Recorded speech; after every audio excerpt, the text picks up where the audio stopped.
A black man was detained for trying to unlock his own car, but what he showed the officers changed everything in seconds. Marcus Thompson wiped the sweat from his forehead, leaving a streak of grease in its place.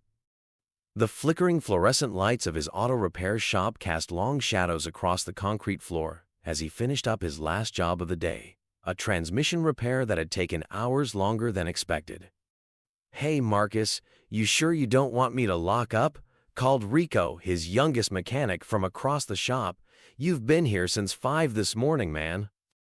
Marcus glanced at the clock. 8:45 p.m. Another late night. He straightened up slowly, his back protesting after being hunched over engines all day. "Nah, I got it. Get home to that new baby of yours." Rico grinned, already pulling off his work shirt. "Don't have to tell me twice. Luna's finally sleeping through the night. Maria and I are actually getting some rest."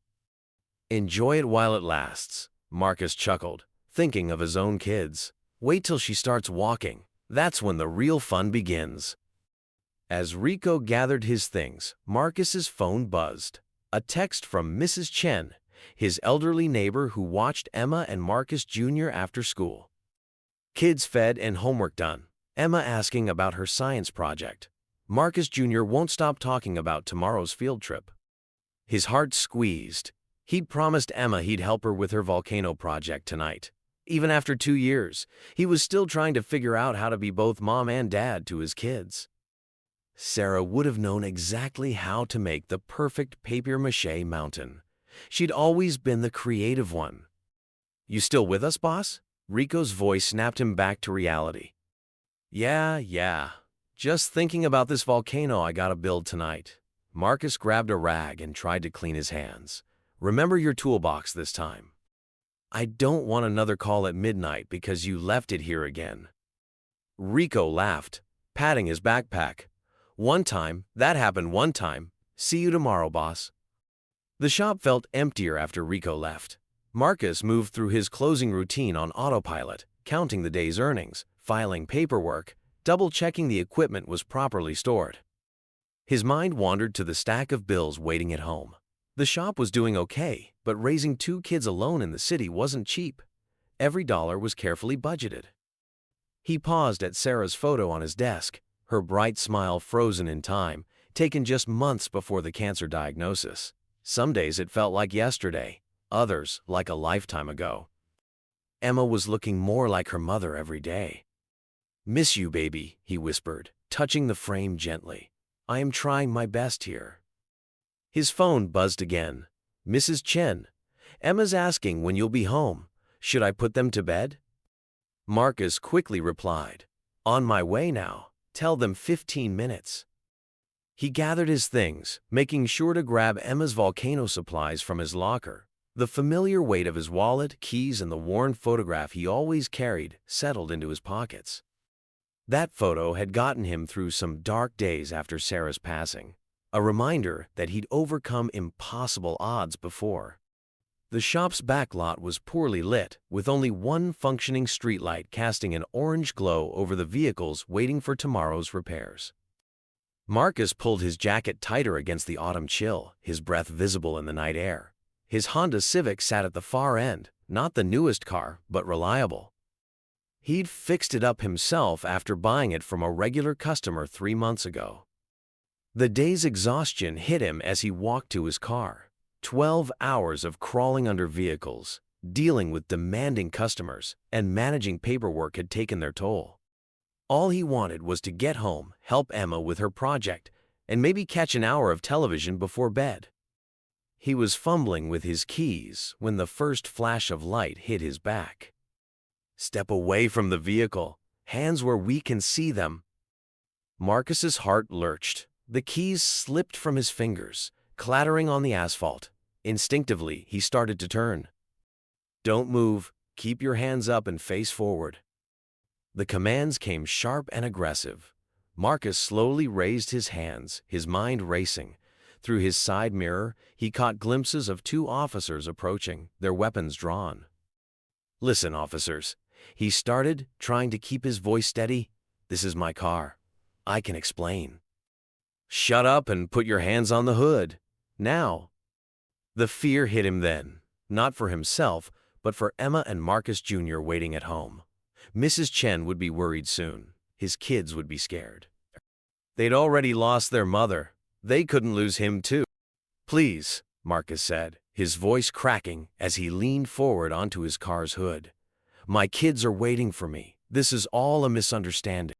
He felt rough hands patting him down, then cold metal closing around his wrists. The handcuffs bit into his skin as they pulled his arms behind his back. We've had reports of car theft in this area, one officer growled. You matched the description. Marcus wanted to laugh at the absurdity, being arrested for trying to get into his own car after working himself to exhaustion fixing other people's vehicles all day. But there was nothing funny about the guns still pointed at him, or the way they were shoving him against the cold metal of his Honda. His phone started buzzing again in his pocket. Mrs. Chen, probably wondering why he wasn't home yet, or maybe Emma asking about her volcano. The thought of his daughter's disappointment made his eyes. Officers, he tried again, more desperate now. My registration is in the glove box. My license is in my wallet. Please, just check. I own Thompson's Auto Repair, right? These are my work clothes. I am just trying to get home to my kids. I said, shut up. The younger officer snapped, pressing him harder against the car. Marcus fell silent, feeling the rough surface of his car against his cheek. The same car he'd spent months saving for, proud to finally own something reliable to transport his children. Now it was becoming the scene of his humiliation.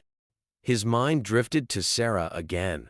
She'd always worried about moments like this, especially with their son. You have to teach him how to handle these situations, she'd said. Our boy needs to know how to come home safe. Marcus had thought they'd have years before those conversations were necessary.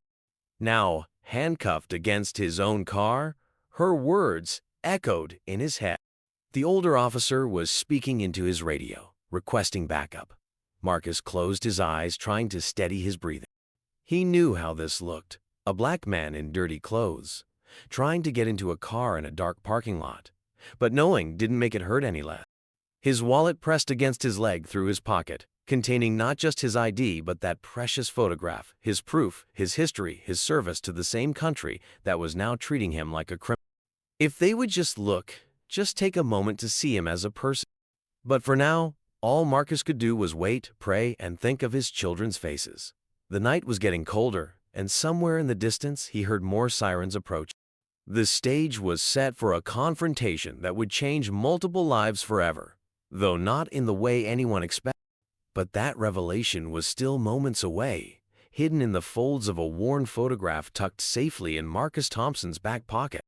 The backup arrived with a chorus of sirens and flashing lights, turning the quiet parking lot into a scene from Marcus's worst nightmare. 3 more patrol cars pulled up, their headlights creating a blinding wall of light. On your knees, the younger officer ordered, pushing Marcus down. The asphalt bit into his knees through his work pants, small rocks digging into his skin. A female officer approached from one of the backup units. What's the situation here? Possible car theft in progress, the younger officer reported. Subject was attempting to enter the vehicle using keys. Marcus couldn't hold back anymore. Keys that I own. Please, just call Mrs. Chen at the daycare. She knows me. She's watching my kids right now. They're waiting for me. Sir, remain silent. The female officer warned, but her tone was less hostile. She turned to her colleagues. Has anyone run the plates yet? Through the chaos, Marcus's phone kept buzzing. Each vibration was like a knife to his heart, knowing his children were probably getting scared. Mrs. Chen would be trying to keep them calm, but Emma was too smart not to know something was wrong. One of the newer officers stepped forward with a tablet. Plates come back clean, registered to a Marcus Thompson, purchased 3 months ago from... That's me, Marcus interrupted. Marcus Thompson. I own the auto shop right there. He nodded toward his garage's sign, still dimly lit in the darkness. The younger officer, who'd first detained him, snorted. Yeah, right. And I am the mayor. Actually, the female officer said, shining her flashlight toward the shop sign, it does say Thompson's Auto Repair. A new voice cut through the tension. What's going on here? An older man in a security guard uniform was approaching from the adjacent building. "Sir, please stay back," one of the officers called out. "This is a police matter." But the security guard kept walking closer. "That's Marcus Thompson you've got there. He owns the repair shop. Been here longer than I have." Marcus could have cried from relief. It was Earl, the night security guard who'd been working this block for over a decade. They'd shared countless late-night coffees when both were working over. "Earl," Marcus called out, his voice thick with emotion. "Tell them about my kids, please. Tell them I am just trying to get home." Earl's weathered face creased with concern. "Officers, tea here has been a mistake.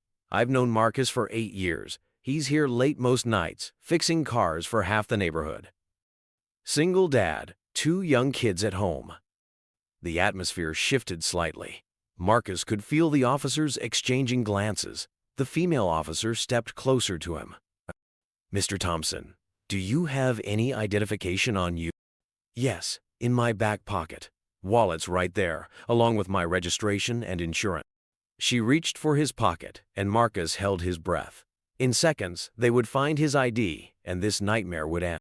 Then he could rush home to Emma and Marcus Jr., try to explain why Daddy was so late, and maybe still salvage enough time to work on that volcano project. But as the officer's hand reached for his wallet, a loud crash echoed from somewhere in the darkness, making everyone jump. Multiple flashlights swung toward the sound, hands tightened on weapons, and in that moment of chaos, something precious slipped from Marcus's pocket, unnoticed by all except the young officer standing closest to him. The night was about to take an unexpected turn, but not before Marcus Thompson endured a few more moments of being a suspect in a crime that didn't exist. Kneeling on the cold asphalt outside the shop he'd built with his own 2 hands. The crash in the darkness had come from a toppled trash can, likely knocked over by a stray cat, but it had changed everything in those crucial seconds. As the officers swung their flashlights back toward Marcus, the female officer's movement had caused his wallet to slip completely from his pocket, landing with a soft thud on the asphalt. "Please," Marcus said, his voice hoarse from stress. "Just check my ID. My kids, they've already lost their mother. They must be so scared right now." The younger officer, whose nameplate read Officer Brooks, bent down to retrieve the wallet.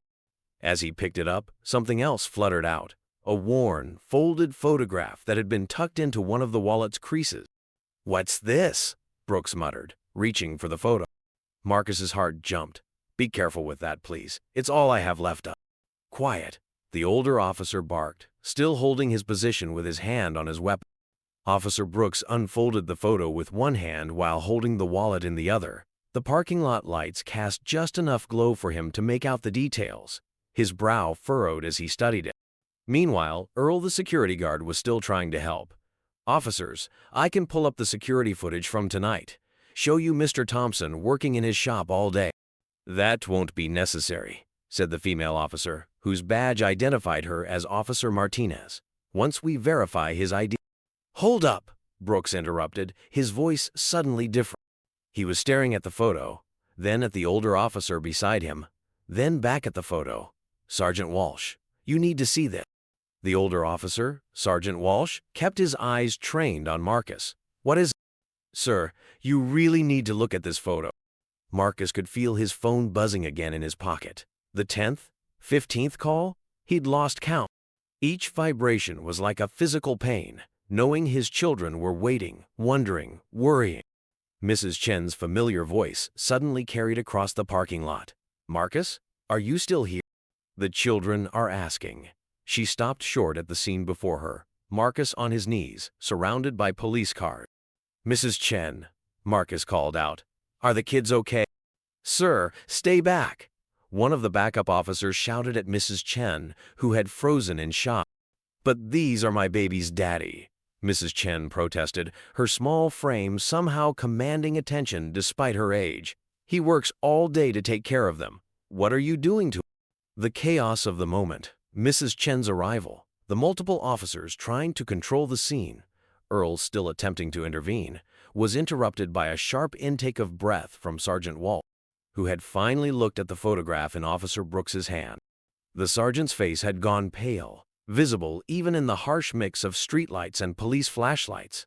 His hand, still resting on his weapon, began to tremble slightly. "Thompson," he whispered, more to himself than anyone else. "Marcus Thompson."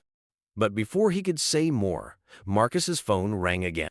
This time, in the moment of confused silence, everyone could hear the ringtone, a child's voice saying, "Daddy, Daddy, pick up."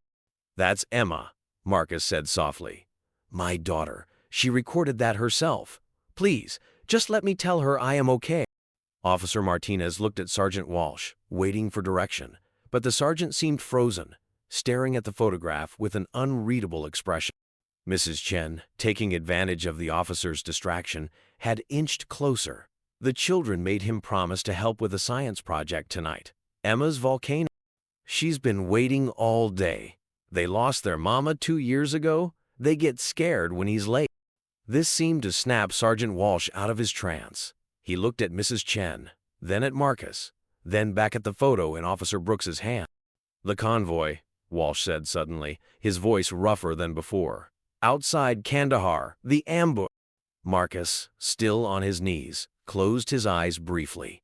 "Third vehicle, right side gunner." "We took heavy fire," Walsh continued, as if in a daze. "RPG hit the lead vehicle." "Flipped it," Marcus added quietly. "Torres and Rodriguez trapped inside." The other officers watched this exchange in confused silence. Officer Brooks looked between the two men, then back at the photograph he held, a much younger Marcus Thompson in Marine dress uniform, receiving a Purple Heart, standing next to an equally young John Walsh. Sergeant Walsh's hand finally dropped from his weapon. "You pulled them out, under fire, dragged them both."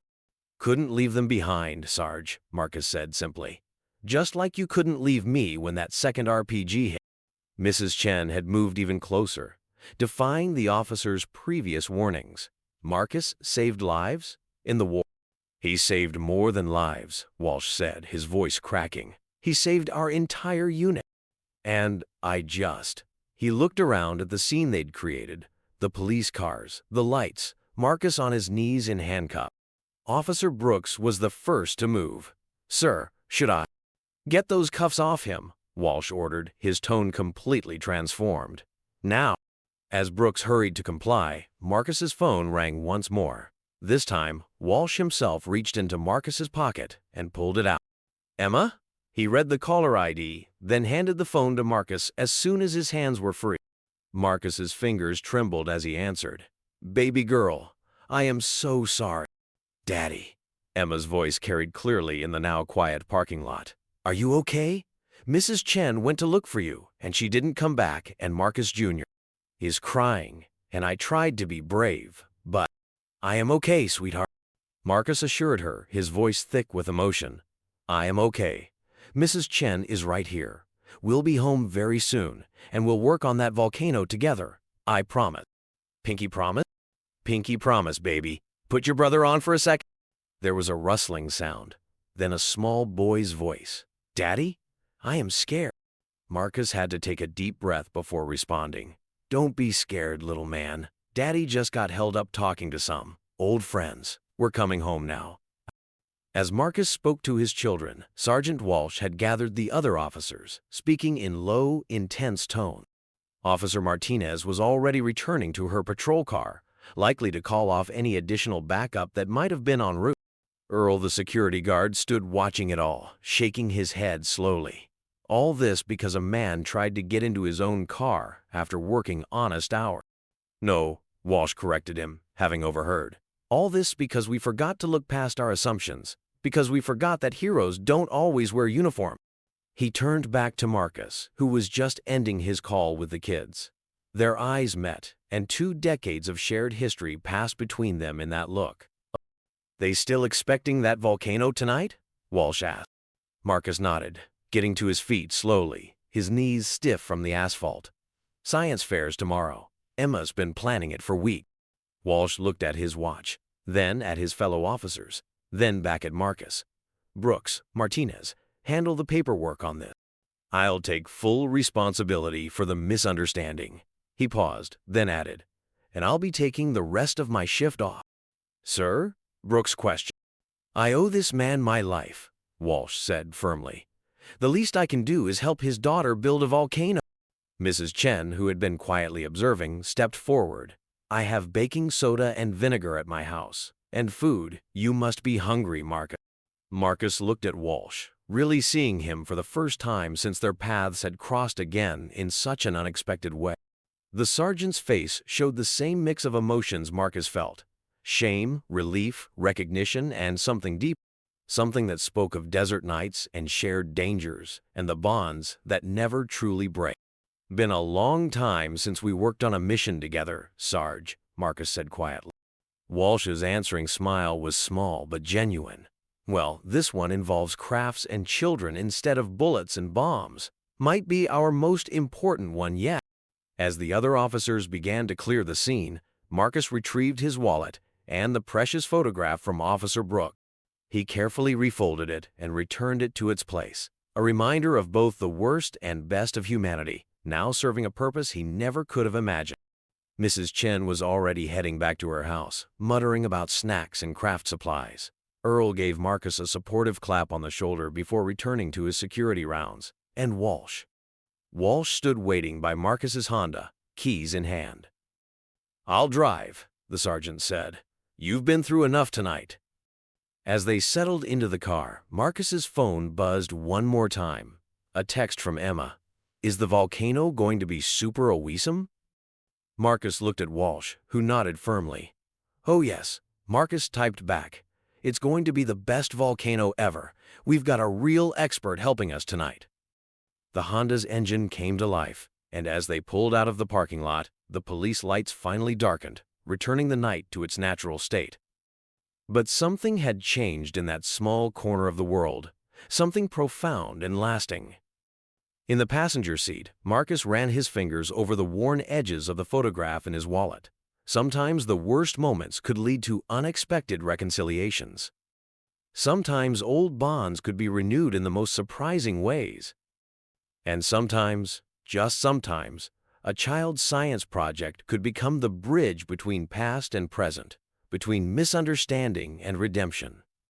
As they drove toward home, toward Emma and Marcus Jr. and their waiting volcano, both men knew that this night would become more than just a story of mistaken identity or a close call. It would become a testament to the power of second chances, shared histories, and the unexpected ways that truth could shine through the darkness. As they drove through the quiet streets, Walsh kept glancing at Marcus from the corner of his eye. The silence between them was heavy with unspoken words. "Your daughter," Walsh finally said. "She sounds just like Sarah." Marcus's breath caught. "You remember Sarah? The Spitfire who showed up at base camp with homemade cookies, telling us she'd marry you whether the Corps liked it or not?" Walsh chuckled softly. "How could I forget? She had more guts than half our unit." The mention of Sarah brought both smiles and pain to Marcus's face. Emma's got that same spirit, stubborn as they come. Marcus Jr., though, he's more like me. Quiet, watches everything. They turned onto Marcus's street, a modest row of small houses with well-kept yards. Mrs. Chen's car was already in her driveway, and they could see her hurrying inside, presumably to gather the promised supplies. "I should have recognized you," Walsh said suddenly, his knuckles whitening on the steering wheel. "Back there, in the lot. I should have." "It was dark," Marcus offered, but Walsh shook his head. No excuses. I let assumptions cloud my judgment. The same man who pulled me out of a burning Humvee. I had him on his knees in a parking lot." Before Marcus could respond, the front door of his house flew open.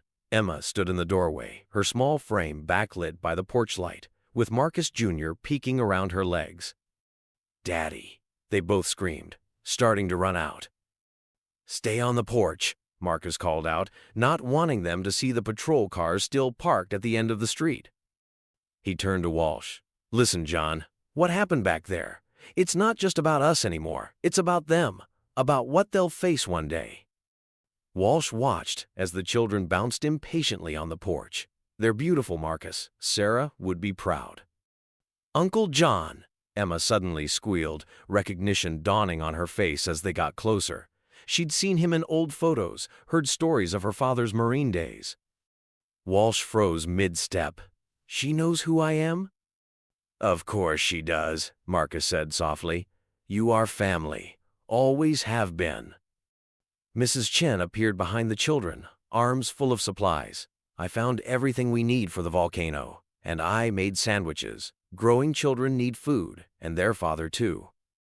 The next hour was a blur of activity. The dining room table became command central for Operation Volcano, as Walsh jokingly called it. Emma directed everyone with the authority of a seasoned general, while Marcus Jr. methodically sorted the supplies with surprising precision for a 6-year-old. No, Uncle John, the newspaper goes under the papier-mâché, Emma corrected, making Walsh fumble with the sticky strips of paper. Sorry, ma'am, Walsh replied with mock seriousness, earning giggles from both children. Marcus watched from where he was mixing paste, seeing his past and present merge in ways he never expected. His former sergeant, who'd once commanded them through firefights, was now covered in newspaper strips and paste, taking orders from a determined 8-year-old. Mrs. Chen bustled around them, providing snacks and taking photos for memories, she insisted. She'd seen enough of life to know that moments like these were precious. Daddy, Marcus Jr. asked suddenly, why were you late tonight? You are never late. The room grew quiet. Marcus met Walsh's eyes across the table, seeing the same question there. How do you explain the complexity of the world to children who should be innocent of such things? Marcus pulled his son onto his lap, paste-covered hands and all. Sometimes, buddy, people make mistakes. They see something and think they know what's happening, but they're wrong. The important thing is what they do after they realize they were wrong. Like when I thought Emma took my truck, but she was just fixing it? Marcus Jr. asked. Exactly like that. Walsh interjected, his voice gentle. And just like you apologized to Emma, I needed to apologize to your dad, because that's what good people do when they make mistakes. Emma looked up from her volcano construction, her eyes wise beyond her years. Is that why you were helping us, Uncle John? Because you made a mistake? Walsh's hands stilled on the newspaper he was tearing. Yes, sweetheart, but also because a long time ago, your daddy helped me when I made a different mistake. He taught me that real strength isn't about who's tougher or stronger. It's about doing the right thing, even when it's hard. Mrs. Chen, who had been quietly observing, wiped her eyes with her apron. This is better than my television shows, she whispered, making everyone laugh and breaking the tension. The volcano slowly took shape under Emma's exacting supervision. It wasn't the most professional-looking creation, but it was made with love, laughter, and a kind of healing that none of them had known they needed. As they worked, Walsh shared carefully edited stories about their Marine days, making Marcus's children beam with pride. Mrs. Chen kept the snacks coming, insisting that art requires fuel. And slowly, the events in the parking lot began to feel more like the beginning of something rather than an end. You know, Walsh said quietly while the kids were debating the perfect paint color for their volcano, I've been pushing for changes in the department, better training, community engagement. But nothing I said in any meeting hit home like what happened tonight. Marcus nodded, understanding. Sometimes it takes the personal to change the professional. I want to make this right. Walsh continued, not just with you, but with the community. Would you consider speaking at our next training session, sharing your story? Before Marcus could answer, Emma declared it was time for the test eruption. They all gathered around as she carefully measured the baking soda and vinegar, her face scrunched in concentration. The volcano's eruption wasn't massive, more of a gentle foam than a dramatic explosion. But to see the joy on Emma's face, you'd think she'd just discovered a new scientific principle. It worked! Daddy, Uncle John, look! It worked! As they cleaned up later, with both children finally showing signs of tiredness, Walsh pulled out his phone. I need to make this official, he said, dialing a number. Captain? Yes, I know what time it is. We need to talk about what happened tonight, and about some changes we need to make. Marcus tucked his exhausted children into bed, the volcano safely drying in the dining room for tomorrow's science fair. When he came back downstairs, he found Walsh and Mrs. Chen sitting at his kitchen table, looking like they'd been friends for years. "They're good children," Mrs. Chen was saying. "Just like their parents. Sarah would be so happy to see this." Walsh looked up as Marcus entered. "I called it in. Full report. Took full responsibility. But Marcus, I want to do more. That photo. What happened tonight? It can't just be another incident report. It needs to mean something." Marcus sat down at the table, accepting the cup of tea Mrs. Chen pressed into his hands. "Maybe it already does," he said thoughtfully. "Maybe this is exactly what we needed, all of us, to remember who we really are to each other." The night had started with fear and misunderstanding, but was ending with something else entirely. Hope, perhaps, or redemption. Or maybe just the simple truth that sometimes the worst moments can lead to the best beginnings. Officer Brooks stared at the fallen items in his hands, the beam of his flashlight illuminating something unexpected. The leather wallet had fallen open, revealing Marcus's driver's license and car registration, but it was the worn photograph that caught his attention. Carefully, he picked it up from where it had slipped out. "Sir," Brooks called out to Sergeant Walsh, his voice uncertain, "you might want to see this." The older officer kept his weapon trained on Marcus. "What is it, Brooks?" "The ID matches, but T here is something else." Brooks's fingers trembled slightly as he held up the photograph. The parking lot's harsh lights caught the glossy surface, revealing a scene from years ago. In the photo, a younger Marcus Thompson stood proud in his Marine dress uniform, the Purple Heart prominent on his chest. But what made Brooks's breath catch was the figure standing next to Marcus, a younger version of Sergeant Walsh himself, his face unlined by the years that would follow. "Sarge," Brooks said, his voice barely above a whisper, "look at this. Really look." Marcus remained still, feeling the cold metal of the handcuffs digging into his wrists. His phone buzzed again in his pocket. Another call from home. Another moment his children were waiting, wondering, worrying. But he knew this was a crucial moment. The photograph he'd carried for so many years was about to change everything. Walsh's flashlight beam swung toward the photo in Brooks's hand. For a moment, nothing changed. Then Walsh's hand, the one holding the gun, began to tremble. That's Kandahar," Walsh said, his voice rough. 2005. Marcus spoke softly, carefully. "3rd Regiment, Echo Company, the ambush outside the village." Walsh's flashlight beam moved to Marcus's face, really seeing it for the first time. Recognition dawned in his eyes, followed by something else, horror, shame, disbelief. "Thompson?" he whispered. "Marcus Thompson?" The night seemed to hold its breath. The backup officers watched in confusion as their sergeant's stern demeanor cracked. "Hello, Sarge," Marcus said quietly. "Been a long time." Walsh's gun lowered fractionally. "The convoy. You were on the right side." "Right side, gunner," Marcus confirmed. "When the RPG hit." "You pulled me out," Walsh interrupted, his voice shaking. "The Humvee was burning. My leg was trapped. You came back for me." Officer Brooks looked between the two men, the photograph still in his hands. The image showed a moment of honor, of brotherhood, now in stark contrast to the scene before him. "I couldn't leave you behind," Marcus said simply. "Just like you couldn't leave Martinez when the second attack came."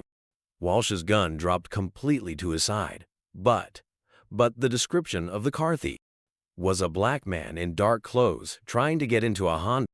Marcus finished for him. "I know how it looks, Sarge, but I never thought I'd have to prove myself to you. Not after everything." The words hit Walsh like physical blows. His free hand moved to his right leg, the one Marcus had saved, the one that still carried the scars of that day. "Brooks," Walsh said, his voice commanding despite its shake. "Get those cuffs off him. Now." "Sir?" Brooks hesitated, protocol warring with the scene unfolding before him. "That's an order," Walsh barked. Then, softer, "I've given this man enough orders for one lifetime. Too many." As Brooks moved to unlock the handcuffs, Marcus's phone buzzed yet again. Walsh flinched at the sound. "Your kids," he said. "You mentioned kids waiting at home." "Emma and Marcus Jr." Marcus confirmed, rubbing his wrists as the cuffs came off. 8 and 6. Their mother. Sarah passed 2 years ago. Sarah?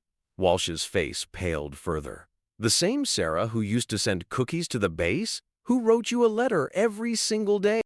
Marcus nodded, feeling the familiar ache whenever he spoke of her. Cancer. It was quick. The kids. They still need their dad to come home every night. The backup officers had begun to gather closer, drawn by the unfolding story. The night had transformed from a routine suspicious person call into something none of them had expected. I have her photo, Marcus said quietly, reaching for his wallet in Brooks's hands. Right behind the one from Kandahar. She made me promise to always carry both, to remember who I am, where I've been. Chapter 3. Continued. Walsh holstered his weapon completely, stepping closer to see the photo of Sarah that Marcus held out. The image showed her radiant smile, the same one he remembered from those rare visits to the base. She used to tell me, Marcus continued, his voice thick with memory. Keep that photo of you and John, baby. Heroes need to remember each other. He looked directly at Walsh. She'd be heartbroken to see this moment, Sarge. But she'd also say it's never too late to make things right. Officer Martinez, who had been quietly observing, stepped forward. Sergeant Walsh, should I call off the additional unit? Walsh seemed to suddenly remember their audience, the other officers, the patrol cars with flashing lights, the growing crowd of onlookers from neighboring businesses. This private moment of recognition was happening in full view of the public. Yes, he said firmly, clear the scene. This was a misunderstanding. He turned to Marcus. A terrible misunderstanding. Marcus's phone buzzed again. This time, Walsh himself reached for it in Marcus's pocket. The caller ID showed Mrs. Chen, home. Mrs. Chen? Walsh read, handing the phone to Marcus. The same Mrs. Chen who still makes the best dumplings in the neighborhood, Marcus confirmed, answering the call. Mrs. Chen, yes, I am okay. I am so sorry for worrying you and the kid. The other officers began to disperse, responding to Martinez's quiet orders. Only Brooks remained, still holding the photograph from Kandahar, studying it with a mix of awe and shame. You know what the crazy thing is, Sarge? Marcus said after ending his call. I kept that photo all these years because of days like today. Not because I thought I'd need to prove myself to you, but because I wanted to remember that there are good people in uniform. That brotherhood transcends everything else. Walsh ran a hand over his face, looking suddenly older. Marcus, here is no excuse. None. We're trained to assess situations, to look beyond our initial assumptions. Instead, I let those assumptions blind me to a brother in arms. It's not just about us anymore, Marcus replied, gesturing to the scattered witnesses, the departing patrol cars, the whole scene they'd created. It's about them too. About what they saw tonight. About what my kids will face one day. Brooks finally spoke up, his young face troubled. Sir, the incident report. How should I? You'll write exactly what happened, Walsh interrupted firmly. Every detail. How we detained a decorated Marine, a Purple Heart recipient, a man who saved my life and countless others, because we saw what we expected to see instead of what was really there. A gentle night breeze stirred the papers in Marcus's wallet. Registration, insurance, the precious photograph. The same breeze carried distant sirens, a reminder that the world continued its normal rhythm despite how everything had changed in this parking lot. Your kids, Walsh said suddenly. They're waiting. Let me drive you home, Marcus. It's the least. No, Marcus interrupted, surprising both officers.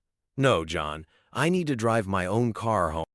My kids need to see their father walk through that door on his own 2 feet, head held high, just like I walked out of that burning Humvee with you. Walsh nodded slowly, understanding. Then let me follow you, not as an escort, not as a sergeant, as the man who owes you his life twice over now. Brooks held out the Kandahar photograph, handling it like a precious artifact. As Marcus took it, their eyes met youth facing experience, present facing past. Officer Brooks, Marcus said quietly, keep your eyes open out there. The next time you pull someone over, the next time you respond to a call, remember tonight. Remember that every person has a story, has people waiting for them at home, has moments of heroism you might never see. Brooks swallowed hard. "Yes, sir. I will, sir." The parking lot was almost empty now, the other patrol cars gone. The curious onlookers dispersed. Only 3 men remained, a veteran wrongly accused, an officer confronting his own prejudices, and a young policeman learning perhaps the most important lesson of his career. Marcus opened his car door, the same action that had started this whole chain of events. But this time, no one stopped him. This time, the only sound was the gentle click of the lock, the soft whir of the engine coming to life. "Thompson," Walsh called out as Marcus prepared to drive away. "That volcano, the one your daughter's building." Marcus paused, window rolled down. "Science fair tomorrow." "Tell her," Walsh's voice caught.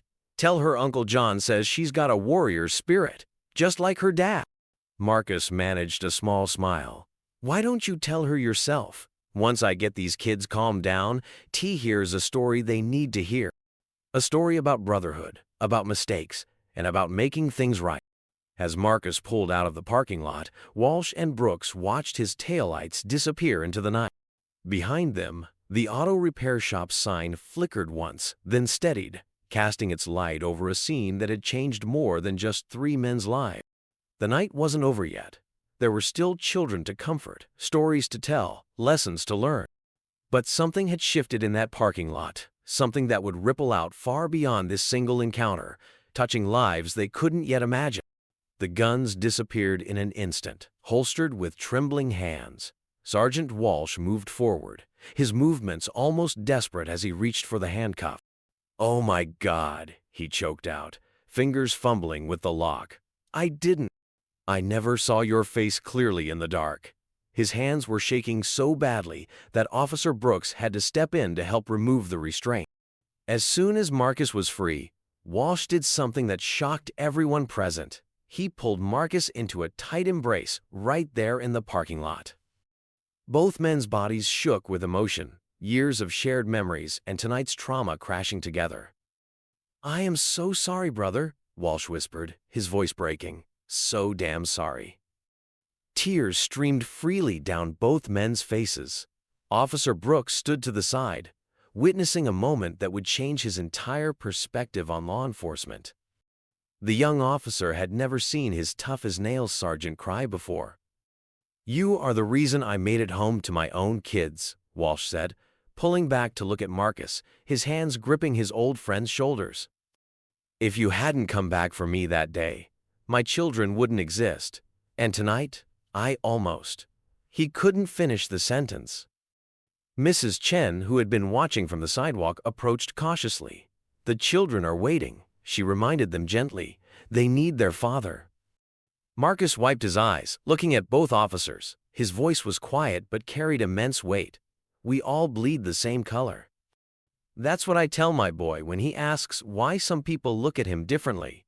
We all bleed the same color, and we all love our babies the same way. Walsh's face showed the full impact of those words. He glanced at his patrol car, then back at Marcus. "Let me drive you home. Lights and sirens get you there as fast as possible." Officer Brooks spoke up. "Sir, the paperwork." "Can wait," Walsh cut him off. "Some things are more important than paperwork, son.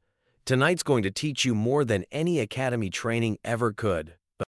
As they walked to the patrol car, Marcus pulled out his phone to call home. "Emma, baby, Daddy's on his way, and he's bringing someone special. Remember those stories I told you about Uncle John from the Marines?" They could hear the little girl's excited squeal through the phone. Walsh had to turn away for a moment, overwhelmed by emotion again. The drive to Marcus's house was surreal. Lights flashing, sirens clearing their path, but not as a show of force this time. Instead, it was Walsh's way of trying to make amends, of getting a father back to his children as quickly as possible. "Your sergeant's stripes," Marcus said suddenly, looking at Walsh's uniform. "When did that happen?" 3 years ago, Walsh replied, gripping the steering wheel tight. "Partly because of commendations from that day in Kandahar. The day you saved my life. The irony isn't lost on me, Marcus." As they pulled up to Marcus's modest home, 2 small faces were already pressed against the front window. The door flew open before they could even get out of the car. "Daddy!" Emma and Marcus Jr. came running, but stopped short when they saw the patrol car. "It's okay," Marcus assured them, kneeling to gather them in his arms. "This is Daddy's friend. Remember the stories about Uncle John?" The children looked at Walsh with wide eyes. Emma, bold as her mother had been, spoke first. "You are the one Daddy pulled out of the fire truck?" "Humvee," Walsh corrected gently, kneeling down to their level. "And yes, your daddy is my hero. He saved my life." Marcus Jr., usually shy, studied Walsh's uniform. "But why did you bring Daddy home in a police car?" The adults exchanged heavy looks. How do you explain such a complex situation to children? "Because," Walsh said carefully, "I made a mistake tonight. I forgot something very important that your daddy taught me a long time ago, that we have to look with our hearts, not just our eyes." Mrs. Chen, who had followed in her car, spoke up from the porch. "Children, I made your favorite dumplings. Why don't we all go inside?" "It's too cold out here for such important conversation." Inside, around the kitchen table, an unusual group gathered: a Marine veteran turned mechanic, a police sergeant carrying the weight of his mistake, two children trying to understand adult complexity, and an elderly neighbor whose dumplings were indeed the best in the neighborhood. "Tell us the story, Daddy," Emma pleaded, perched on Marcus's lap, "about you and Uncle John." Marcus looked at Walsh, who nodded. Together, they shared a carefully edited version of their time in Afghanistan, focusing on brotherhood and trust rather than the horrors of war. "Your daddy," Walsh told the children, "is the bravest man I've ever known. And tonight, he taught me another kind of bravery: forgiveness." Officer Brooks, who had arrived after handling the initial paperwork, stood listening from the doorway. The young officer's face showed the impact of everything he was witnessing. "This isn't just going to be a report filed away," Walsh declared, looking around the table. "This needs to be a lesson for our department, for our community." He turned to Marcus. Would you share your story with our officers in training? Help us see what I failed to see tonight." Marcus was quiet for a moment, holding his children close. "On one condition," he finally said, "that it's not just about what went wrong tonight. It needs to be about what went right too, about redemption, about brotherhood, about remembering who we really are to each other." Emma, wise beyond her years like her mother had been, looked between her father and Walsh. "Is this like when Marcus Jr. thought I stole his toy car, but I was actually fixing it like Daddy does?" The adults couldn't help but laugh, the tension breaking. "Something like that, sweetheart," Walsh said. "Sometimes we think we know what we're seeing, but we need to take time to understand the whole story." As the evening wound down, Walsh stood to leave, but Marcus Jr. tugged at his uniform. "Will you come back?" the boy asked quietly. "Daddy says Marines are family forever." Walsh knelt down, his eyes misty again. "If your daddy allows it, I'd like to be part of your family again, not just as a Marine brother, but as Uncle John." That night changed three men forever. For Marcus, it reinforced his belief in the power of forgiveness. For Walsh, it became a turning point in how he approached his duties as a police officer. And for young Officer Brooks, it was a lesson in humanity that no academy could teach. As Walsh and Brooks finally prepared to leave, Marcus walked them to the door. The photograph that had started it all was now displayed proudly on the refrigerator, a reminder of bonds that run deeper than uniforms or circumstances. "Thompson," Walsh said at the door, emotion still thick in his voice. "Thank you. Not just for tonight, not just for Kandahar, but for showing me who I need to be again." Marcus nodded, understanding all that wasn't being said. "We all need reminders sometimes, John, even heroes, especially heroes." The night that had started with guns drawn and handcuffs ended with hugs and promises to return. As the patrol car pulled away, Marcus stood on his porch, children in his arms, watching his past and present merge into a future he hadn't expected but now welcomed. Inside, the photograph on the refrigerator caught the kitchen light: two young Marines, brothers in arms, a reminder that behind every encounter, here is a story waiting to be discovered. A reminder that sometimes the worst moments can lead to the best beginning. Mrs. Chen, preparing to head home, paused to look at the photo. "Some angels wear uniforms," she said wisely. "Sometimes they just need help remembering their wing." That night changed more than three men. It started a ripple effect that would touch countless lives in their community. But for Marcus Thompson, holding his children close as they waved goodbye to Uncle John, the most important change was much simpler. His children had seen that even in the darkest moment, light could break through. They had witnessed the power of forgiveness, the strength of brotherhood, and the truth that sometimes the best stories start with a mistake and end with redemption.